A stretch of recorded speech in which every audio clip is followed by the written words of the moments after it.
to Germany.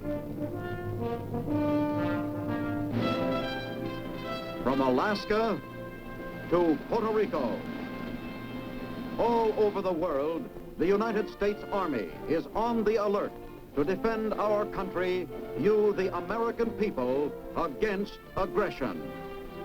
This is the big picture. An official television report to the nation from the United States Army. Now, to show you part of the big picture, here is Sergeant Stuart Queen. Welcome to the big picture. In this issue, we are continuing our inspection of America's Continental Armies. Today, we visit Fifth Army.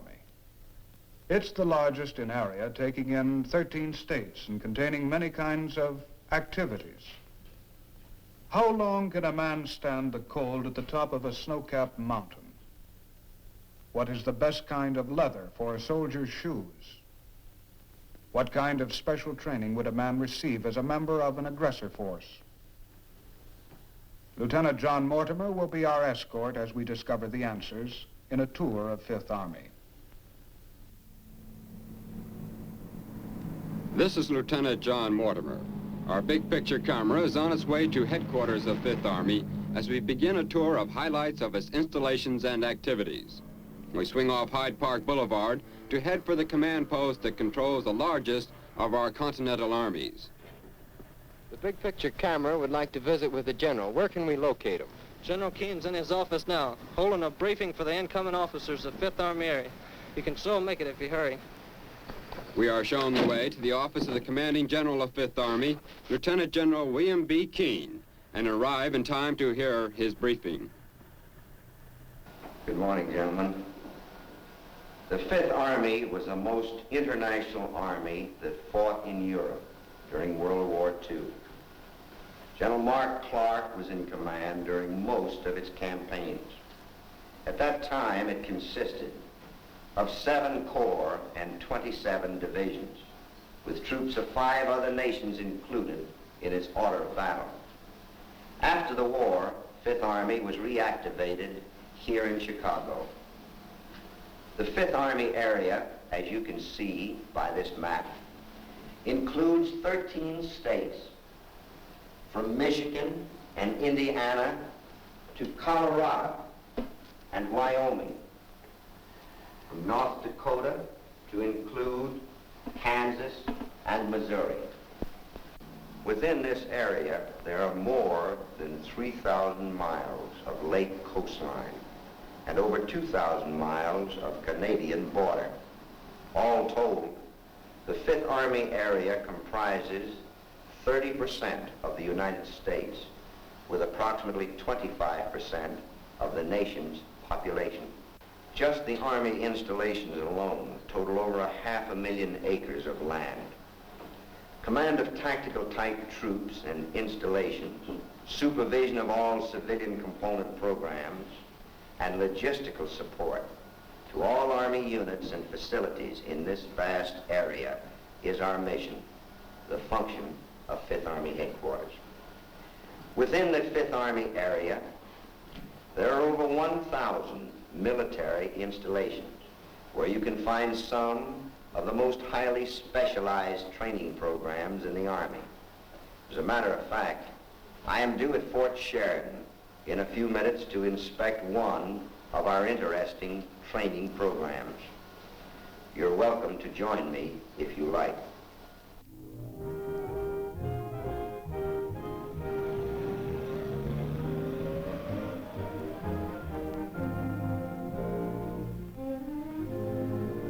A short drive through Chicago and its northern suburbs, and the big picture camera arrives at Fort Sheridan. During the trip, we have learned a little of the history of the fort. It dates back to 1887, when Chicago citizens desired the presence of federal troops and donated the original 600-acre tract, which has now grown to a modern Army installation comprising 2,300 acres.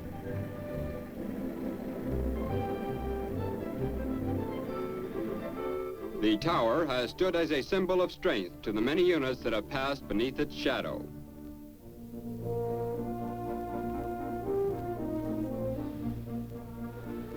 Our destination is an outfit with an odd name and an even stranger job. This is the 48th Engineers Topographical Battalion. Soldiers with special aptitudes learn the complicated art of map making, an all-important art when lives depend on the accuracy of a line. We listen in as the commander makes spot checks of some activities. What kind of work are you doing, Corporal? I'm laying an uncontrolled mosaic of Fort Sheridan, sir. What is the purpose of the mosaic? The purpose of a mosaic, sir, is for fire control and location of individual buildings or sites, land sites along the mosaic. Thank you so much. Yes, sir. Corporal. Some of the other things the General will be looking into are activities like photo mapping. This soldier is working at a reflecting vertical projector, an instrument used by a topographic unit to transfer detail from an aerial photograph to a map manuscript. The projector can enlarge a picture many times.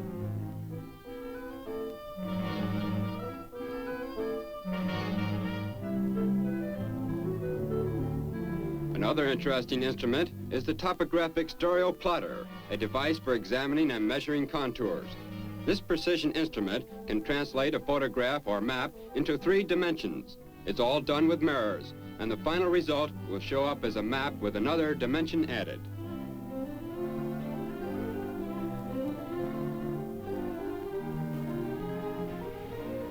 Believe it or not, this is not a marble game. It's a way of saving money called the Zenith plate graining machine. Its purpose is to remove the image from a printing plate that is no longer needed. As the tub rotates, the marbles rub off the old image and the plate is ready for reuse. They can be used over and over depending on the care in handling.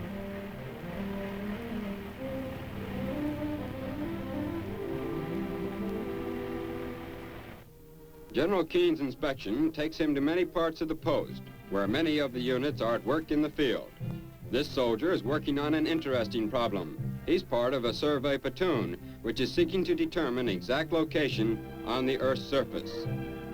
The instrument he's working with is used for accurately measuring horizontal and vertical angles.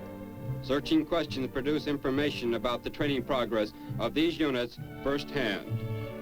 All over Fort Sheridan, men are working on different kinds of map-making problems. But one of the biggest jobs for cartographers is to see that plenty of copies are made, and General Keene's next stop is at the Mobile Printing Press.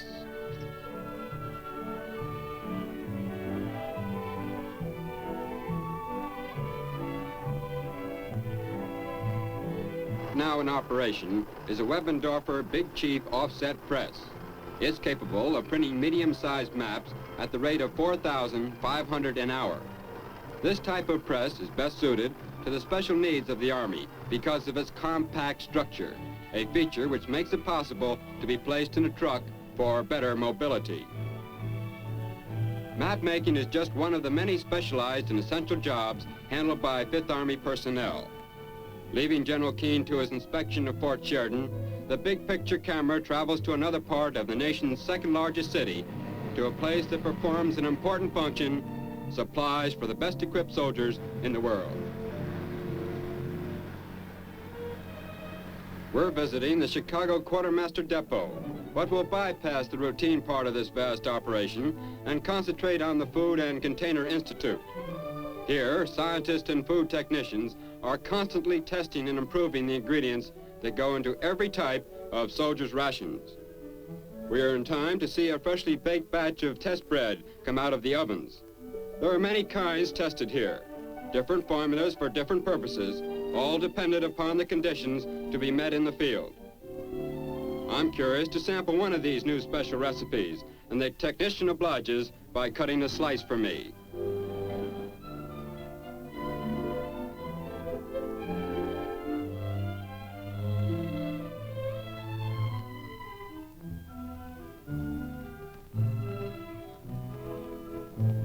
Here are some of the baked products tested this day in the Institute.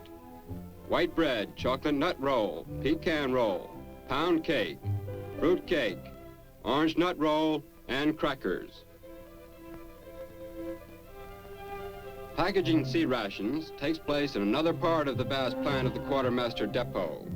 The same care goes into the packing as in the planning of sea ration containers.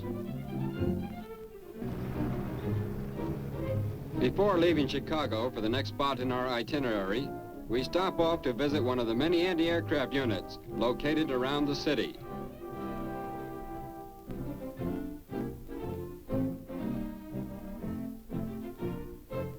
We asked Sergeant Ronald Rosen about the importance of his AA unit. The sergeant tells us that although he is no defense expert, it's pretty clear to him that Chicago would be the gateway for any attack that can come over the North Pole. This gun is another link in the steel ring that protects America from the enemy. These guns are manned round the clock. But it's not too bad, he said, because his family lives in Chicago. Yes, Midwest America gets the same attention as the coastlines in our defense effort. But now the big picture camera is traveling east. We're going to Indiana for a look at a reserve training program in action. At South Bend, most famous as the home of Notre Dame University, we look in on a typical session. Classes are posted on the bulletin board at the entrance, and there's little time wasted in getting underway.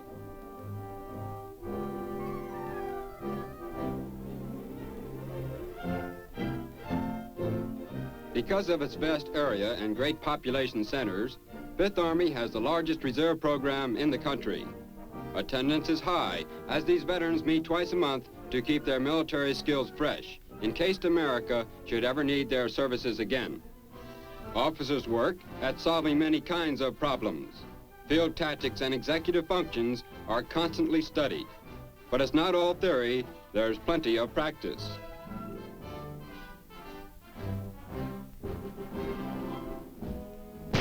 The rifle range is a popular place for most members of the reserve.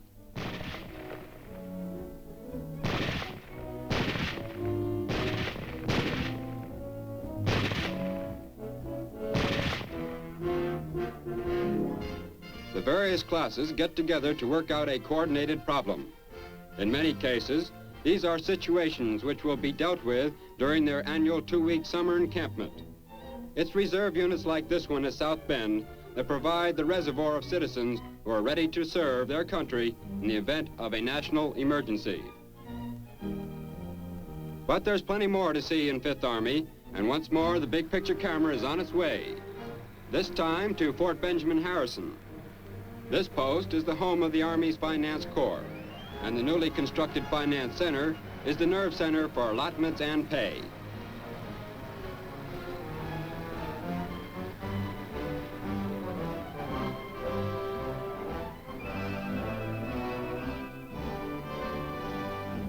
The record of every soldier is kept here. Mail relating to every kind of payment is received by the ton. Processing of each inquiry begins even before the letter is opened. The time of arrival is stamped on the envelope. There's enough space within these walls to tuck away 1,000 six-room houses, and they sure need it because this is perhaps the largest clerical operation in the world. Some of the financial matters handled are allotments and allowances, government insurance premiums, military pay records, soldiers' deposits, miscellaneous claims, and a complete record of bond purchases. To handle the tremendous bookkeeping involved, much of the work is done by electronic and mechanical machines.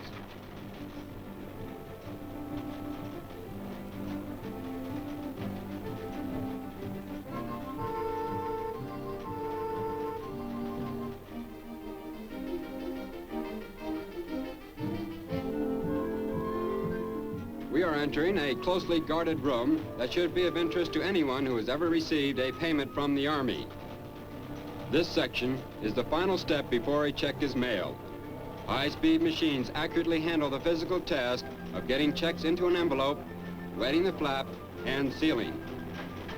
These are just a few of the functions carried on inside this massive building.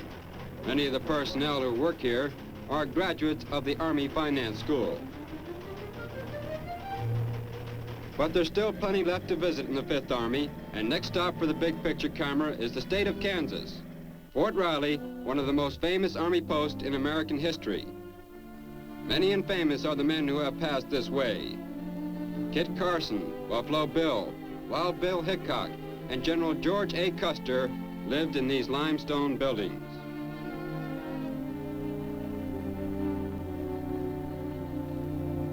St. Mary's, the first stone church in Kansas, has had congregations which have included men like MacArthur, Pershing, Patton, Wainwright, and Arnold, all alumni of this illustrious installation.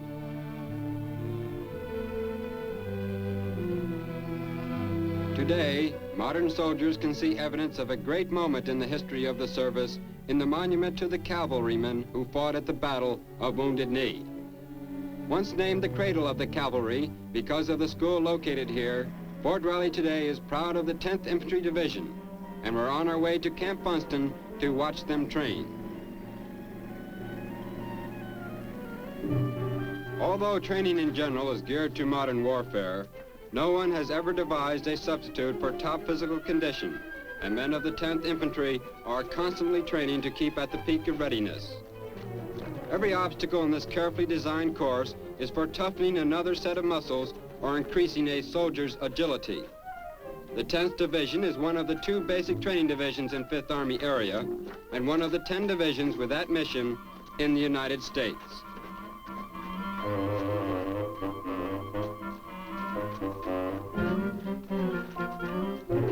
But there's another activity here at Fort Riley that we should see. It's not too widely known, and the big picture camera swings to bring it into focus. Recognize that uniform?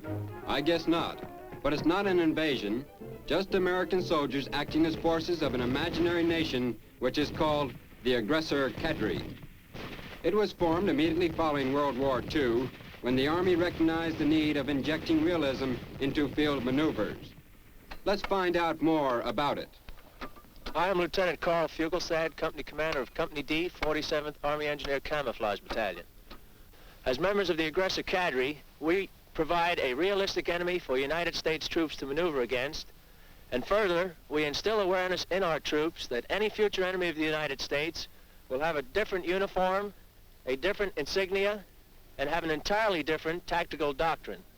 At present, we are training these men for a future movement to any station throughout the country to further the extensive military training of our troops. In practice maneuvers, pneumatic models are used to show how the enemy would mobilize his firepower. No one nation has served as a model for this unique force.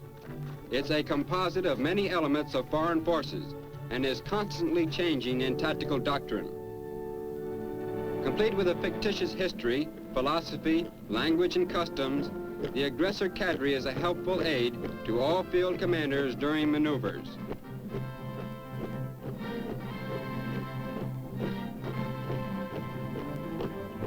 But there's still plenty of ground to cover in this tour of 5th Army. And while aggressor forces train at Fort Riley, the big picture camera takes to the road again. We're now heading for Fort Leavenworth.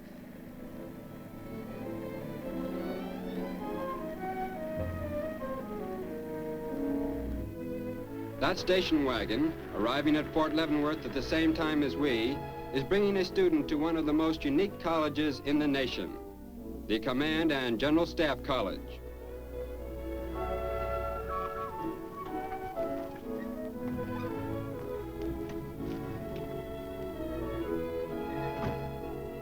The new student is Lieutenant Colonel John K. Singlaub. He's welcomed by Class Supervisor Colonel William S. Bodner.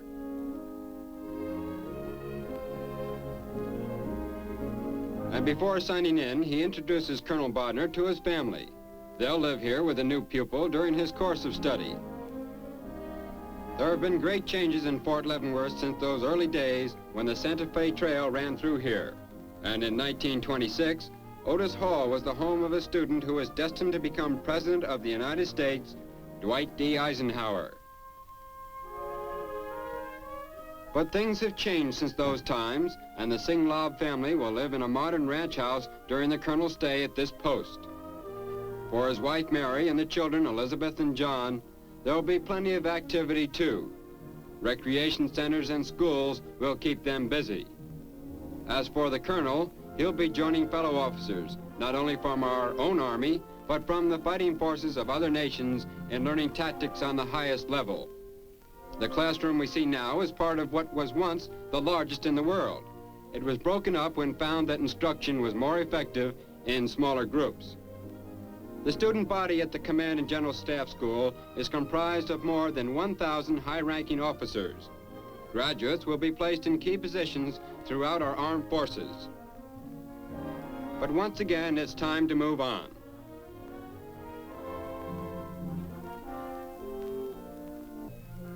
The big picture camera travels into Missouri for the next unique chapter in our story of 5th Army, southwest from St. Louis to Fort Leonard Wood, home of the 6th Armored Division.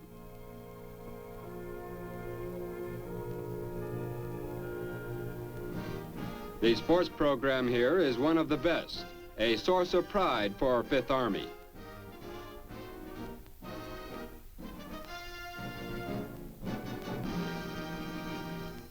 But the most important work here is the training of personnel for the Corps of Engineers.